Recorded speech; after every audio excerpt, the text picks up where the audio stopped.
Chairman Karachi grand alliance फर्जंद कराची, आपसे फिर मुखातिब हूँ। आज मैं आप तमाम लोगों का शुक्रिया अदा करता हूँ, तमाम नादरीन का जो मेरे प्रोग्राम को देखते हैं। आज मैं आपसे ये बात करने चाह रहा हूँ कि आज वफाकी वज़ीर जनाब मुस्तफ़ा कमाल साहब ने एक ऐलान किया है और ये कहा है कि कराची को फौरी तौर पर इस्लामाबाद के हवाले कर दिया जाए। मैं उनके इस बयान का खैर मकदम करता हूँ और ये कहूँगा कि वो अपने इस बयान पर कायम रहें और इसको अमली जामा पहनाने में के लिए भी काम करें और इसको फौरी तौर पर इस पर अमल दरामद भी कराएं, क्योंकि गवर्नमेंट में बैठे हुए हैं।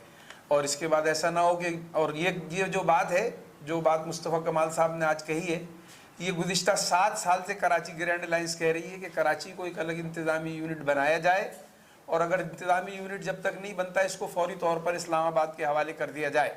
इसीलिए मुस्तफ़ा कमाल साहब के इस बयान का खैर मकदम करते हैं।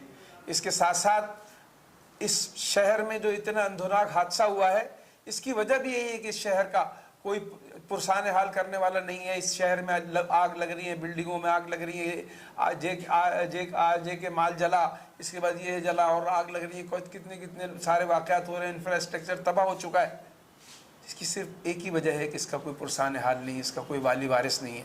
तो हम ये अपील करते हैं, अपील क्या करते हैं, अब हम अपना हक़ लेने की बात करते हैं कि हमें कराची के लोगों को उनका हक़ दिया जाए और कराची को जब तक कराची को अलग इंतज़ामी यूनिट नहीं बनता उस वक़्त तक कराची को फौरी तौर पर इस्लामाबाद के हवाले कर दिया जाए। आज आपने देखा कि इस अंधोनाक हादसे में इतने ऐसे वाक़यात हुए, ये सवालिया निशान है कि एक औरत जिसके पेट में बच्चा था, उसका शौहर, उसका एक बेटे को अपने घर छोड़ के चली गई थी। वो आप देखिए कितना अंधोनाक वास्तव है। मैं इस पर क्वेश्चन मार्क कर रहा हूँ कि कौन है इसका जिम्मेदार। जनाब आली मुझे बताया जाए कि इस बिल्डिंग की रेगुलाइजेशन किसने की। इस बिल्डिंग को जो जब 2010 में आप ये चेक करें कि 2010 में कितनी दुकानें थी और आज जब ये जला है तो उस वक्त कितनी दुकानें हुई, इस दुकानों को कितने मालिकान थे, वो दुकानें जो बढ़ाई गई उसका जिम्मेदार कौन है, उनको सजाएं दी जाए। SBCA के लोगों को, जो अब पहले KBCA कहलाता था और जो अब SBCA कहलाता है, SBCA के लोगों को जो उस जगह का अफसर था उसको फांसी दी जाए। 150 से ज़्यादा कैजुअलिटी है कि अगर 150 से ज़्यादा कैजुअलिटी होंगी यानी शहादत जो है वो 150 के करीब जाएंगी, यानी शहर कराची में इतने बड़े माल में जिसका इंतज़ाम नहीं था, तो इसका जिम्मेदार कौन है।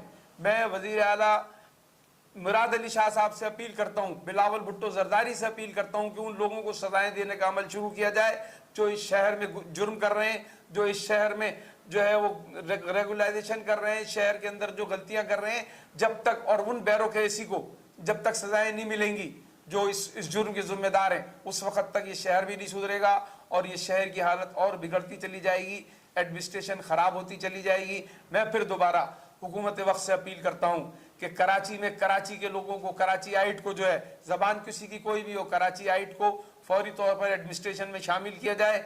जितने DCs हैं, जितने इदारे हैं, जितने स्कूल हैं, जितने कॉलेजेस हैं, उसके तमाम हेड को मैं मुतालबा करता हूँ कि कराची को जो है ना, कराची आइट लोगों को यहाँ रखा जाए। मैं अभी आपको बता रहा हूँ कि शायर फैसल पर एक बिल्डिंग बन रही है PIA ड्यूटी फ्री शॉप के पास। वो 4 मंजिला बिल्डिंग थी, 6 मंजिला उसकी 6 मंजिला बिल्डिंग थी, 4 मंजिला उसकी रेगुलाइजेशन करके बन रही है। यानी 2010 में उसकी जब 4 मंजिला 6 मंजिला की जो उसकी रेगुलाइजेशन हुई थी, उसकी अप्रूवल दी गई थी। अब ये जो 4 मंजिलें बन रही हैं तो ये इतना बड़ा हादसा होगा, इसका जिम्मेदार कौन होगा। आज SBCA के लोग जो हैं वो ये अपने क्या नाम है उसका ये बनने दे रहे हैं और इसकी अप्रूवल दी है। मैं ये मुतालबा करता हूँ कि इसकी भी मुतालबा वो किया जाए।